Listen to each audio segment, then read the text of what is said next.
তীব্র তাপদাহে নলকূপ থেকেও উঠছে না পানি। এ যেন মরুভূমির দেশে বাস করছেন ঝিনাইদহবাসী। টানা কয়েকদিনের তীব্র দাবদাহে উপজেলার অধিকাংশ গ্রামগুলোতে দেখা দিয়েছে তীব্র পানি সংকট। ব্যাহত হচ্ছে গ্রামবাসীর দৈনন্দিন কার্যক্রম। কোনো উপায়ন্তর না পেয়ে দিনের আলো ফুটতেই ঘরে থাকা কলসি বালতি নিয়ে দূরের মসজিদের নলকূপ থেকে পানি নিতে ছুটছেন বয়স্ক নারী শিশু সহ কিশোরীরা।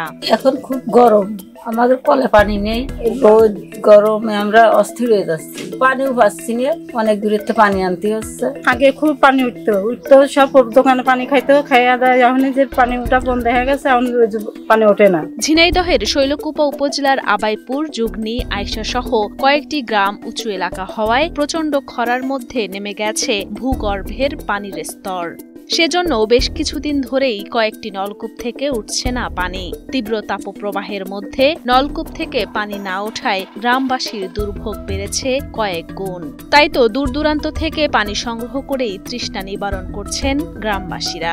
বাড়ির গরু বাছুর পানির সিজন আর ছেলে পানির জ্বালাতে, সেই পানি নেই বাড়িতে, কলে একদম পানি টানি কিছু আসতেছে না।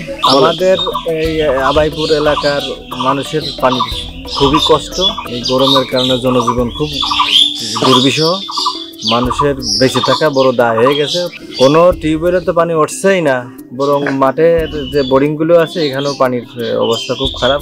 ক্ষেত খামারি ভালো ফসল আশা করা যাচ্ছে না। শুধুমাত্র পাড়া মহল্লায় নয়, মাঠে মাঠে কৃষকরাও ভুগছেন একই সমস্যায়। ঠিকমতো সেচ যন্ত্রে উঠছে না পানি। সামান্য পানি উঠলেও সেচ দিতে সময় লাগছে কয়েক গুণ।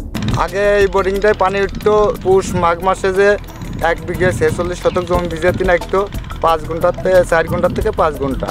আর এখন আকাশের তাপমাত্রা বেশি হওয়ার কারণে এখন লাগে হলো 10 ঘন্টার থেকে 11 ঘন্টা পানি লাগে। আমাদের এলাকায় যে অবস্থা বর্তমানে, তাতে সরকারিভাবে যদি কোনো গভীর নলকূপ স্থাপন না করা হয়, তাহলে মানুষ আগামী গত 2 মাস থেকে এই অবস্থা আরও কতদিন হবে, মানুষ খুবই নারাজ হয়ে যাবে এক কথা। তাপপ্রবাহের কারণে নদীনালা শুকিয়ে যাওয়ায় পানির স্তর নেমে গেছে 30 থেকে 35 ফুট নিচে।